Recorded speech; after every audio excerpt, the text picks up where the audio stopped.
나는 조금만 일찍 내려온 것뿐인데. 정년까지 안 채우고 55세에 나왔습니다. 몸도 마음도 지쳐 있었고 퇴직금이랑 연금이면 어떻게든 되겠지 싶었죠. 그런데요, 불과 3년이 지난 지금 편의점에서 야간 알바를 뛰고 있어요. 제 인생이 이렇게 될 줄은 정말 몰랐습니다. 이런 이야기 요즘 흔히 들립니다. 55세. 누군가는 이제 진짜 인생을 즐겨야 할 나이라고 말하지만 누군가는 계획 없는 퇴직의 시작점이 되기도 하죠. 조기 퇴직은 분명 용기 있는 선택이지만 그 뒤를 제대로 준비하지 않으면 현실은 생각보다 훨씬 냉혹합니다.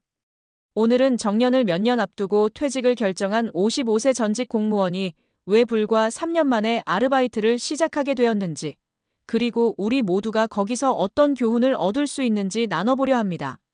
단순한 개인 이야기가 아니라 곧 닥쳐올 은퇴 후 30년을 준비하는 우리의 이야기니까요. 55세면 아직 한창이라던데 왜 이렇게 됐을까? 퇴직을 종착점으로 착각했던 실수. 많은 분들이 정년 전 퇴직을 일단 좀 쉬자는 생각으로 결정합니다. 몸이 아프거나 조직에 대한 회의감이 들거나 혹은 지긋지긋한 출근길이 싫어져서죠. 55세면 연금 수령까지 아직 5년, 심지어 10년 이상 남은 경우도 많습니다. 이 시기, 퇴직은 끝이 아니라 새로운 경제적 도전의 시작입니다.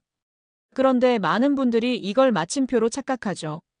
퇴직금 있으니까 좀 버티다 보면 뭔가 되겠지. 집도 있고 애들도 다 컸고 이제는 덜 벌어도 괜찮겠지. 하지만 문제는 지출은 그대로인데 수입이 뚝 끊긴다는 것입니다. 특히 퇴직 초기 몇 년은 생각보다 돈이 많이 나갑니다. 건강보험 지역가입자 전환으로 인한 부담, 생활비, 부모님 요양비, 자녀 지원 등등. 한 달 300만 원 쓰던 집이 갑자기 월 영원 수입으로 바뀌었을 때 퇴직금 12억은 5년이 못 가 사라집니다. 좀 쉬자는 마음으로 쉬다 보면 어느새 알바라도 해야 하는 상황이 되는 거죠. 연금. 아직 멀었고 생각보다 적다. 퇴직 후 3년째. 55세에 나와서 58세가 된 주인공은 이제야 국민연금 수령 나이를 실감합니다. 연금이 있으니까라는 생각으로 버티던 그 기간, 연금은 시작조차 안 했습니다. 게다가 받게 될 예상 수령액은 한 달 80만 원 정도. 이 금액으로는 생활이 도저히 안 됩니다.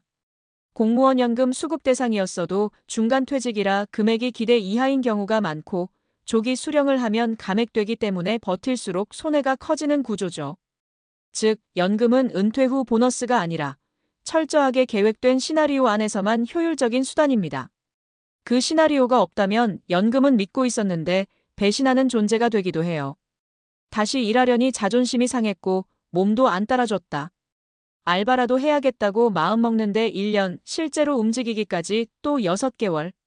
그렇게 마음을 정리하고 나니 막상 일자리가 없었습니다.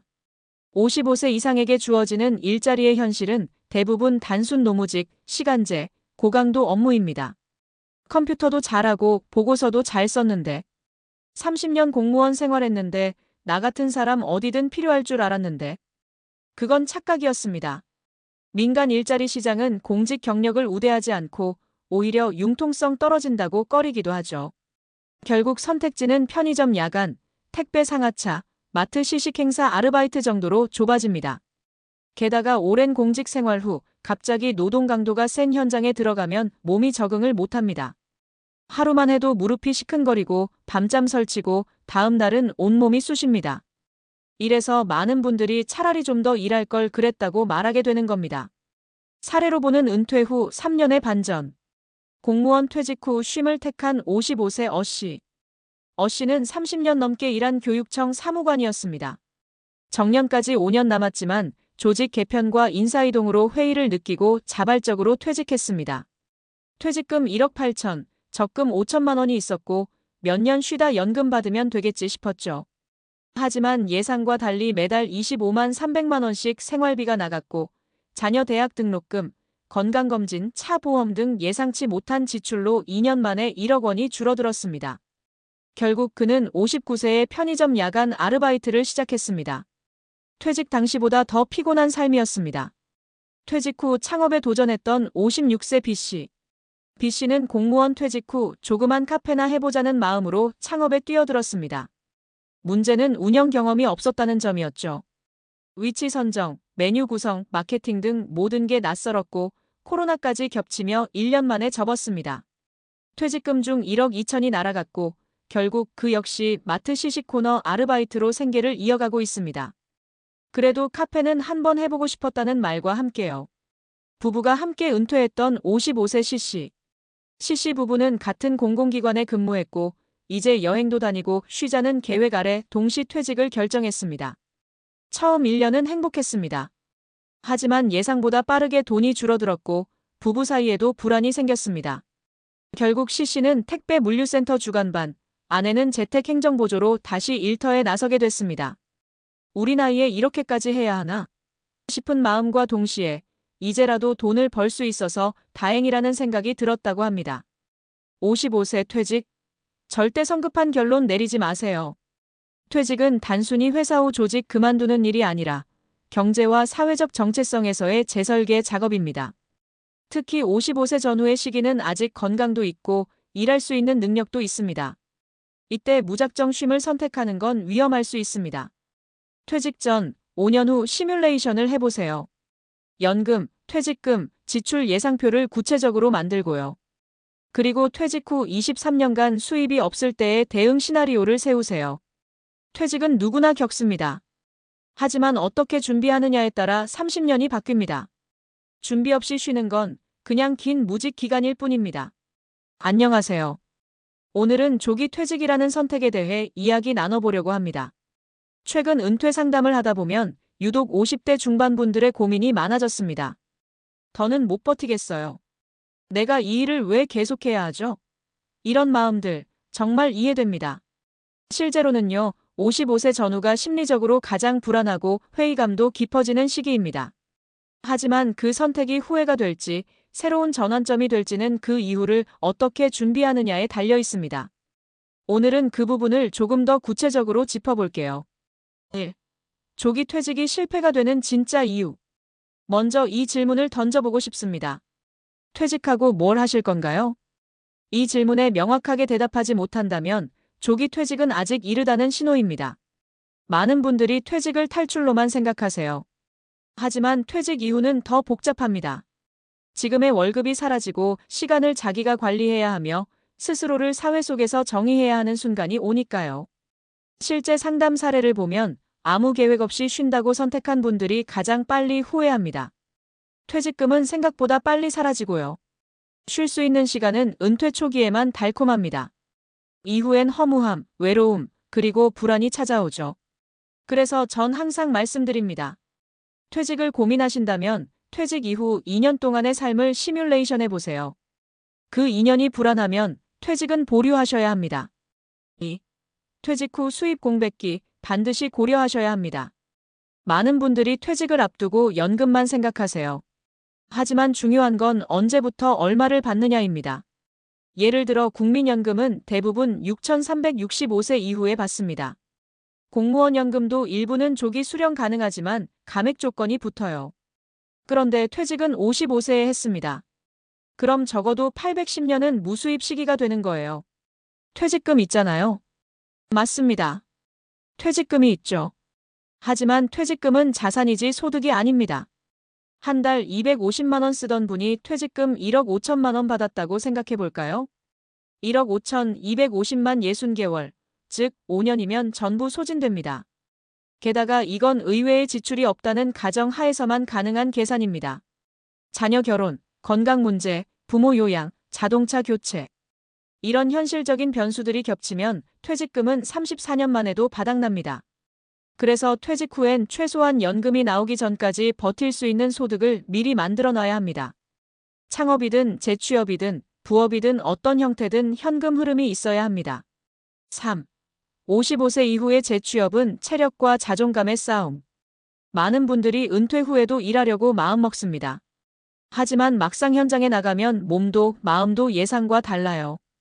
첫째, 체력이 예전 같지 않습니다. 공무원으로 30년 책상 앞에 앉아 일하셨던 분이 택배 상하차나 마트 진열 아르바이트를 하려 하면 정말 많이 힘듭니다. 허리, 무릎, 손목 안 아픈 데가 없어요. 하루 해보면 둘째 날 출근은 용기가 아니라 결단이 됩니다. 둘째, 자존감 문제입니다. 내가 이런 일까지 해야 하나? 나 같은 사람이 이런 대우 받아야 하나? 이런 마음이 생깁니다. 무시할 수 없죠. 하지만 이런 마음을 내려놓지 않으면 일도 못하고 돈도 못 벌어요. 이럴 땐 생각을 바꾸셔야 합니다. 지금 내가 하는 일은 내 삶을 위한 투자다. 이건 체면의 문제가 아니라 생존과 준비의 문제입니다. 누군가는 60세에 야간 편의점 일을 하며 유튜브를 공부하고 누군가는 택배 상하차 하며 영상 편집 부업을 준비합니다. 이 두 사람의 65세는 전혀 다릅니다. 4. 퇴직은 후퇴가 아닙니다. 방향 전환일 뿐입니다. 이 말 꼭 드리고 싶어요. 퇴직했다고 실패한 게 아닙니다. 문제는 준비 없이 퇴직했다는 것이고 퇴직 이후 멈춰버렸다는 것입니다. 요즘 세상은 100세 시대입니다. 55세에 퇴직해도 이후 3040년은 더 살아야 합니다. 심지어 은퇴 후 기간이 근무 기간보다 더 긴 시대입니다. 그렇다면 퇴직은 끝이 아니라 전환점이어야 해요. 직업이 바뀌고 수입원이 달라지고 삶의 방식이 유연해지는 전환. 예전처럼 한 직장에서 정년까지 일하고 연금 받고 손주 돌보며 여생을 보내는 모델은 이제 소수만의 특권이 되었습니다. 퇴직 후의 삶은 진짜 내 삶을 설계하는 시간이 되어야 합니다. 그래서 지금 무엇을 준비해야 할까요? 마지막으로 정말 중요한 실천 팁 3가지만 정리해 드릴게요. 퇴직을 앞두고 있다면 지금 당장 아래 3가지를 시작하세요. 월 100만 원 자생소득 만들기. 퇴직 전이든 후든 월 100만 원의 소득이 생기면 게임이 바뀝니다.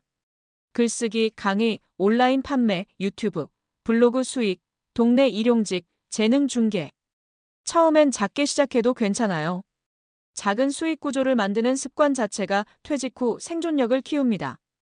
자산관리 시스템 점검하기. 퇴직금, 예금, 부동산, 연금, 보험 이 모든 걸 하나의 시나리오로 정리해야 합니다. 가장 중요한 건 유동성입니다. 갑자기 돈이 필요할 때 쓸 수 있는 구조인지 꼭 확인하세요.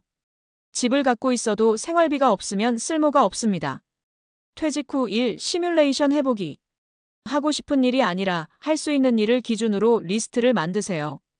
그리고 실제 그 일을 잠깐이라도 해보는 걸 추천드립니다. 주말 단기 아르바이트, 단기 프로젝트 참여, 재능 판매 플랫폼 활동 등. 작게나마 경험해보면 내가 어떤 일에 맞고 무엇이 어려운지 감이 옵니다. 준비 없는 퇴직은 시작부터 위기입니다. 지금 이 글을 읽는 당신이 혹시 55세 전후라면 아마 이 말이 가장 와닿으실 겁니다. 지금 뭔가 해야 할 것 같은데 뭐부터 해야 할지 모르겠다. 그럴 땐 조급하지 마세요. 다만 절대 멈추지 마세요. 하루 1시간이라도 퇴직 후 계획을 고민하고 월 몇만 원이라도 스스로 벌어보는 시도를 하세요. 그리고 퇴직이 아니라 전환이라는 시선으로 자신을 바라보세요.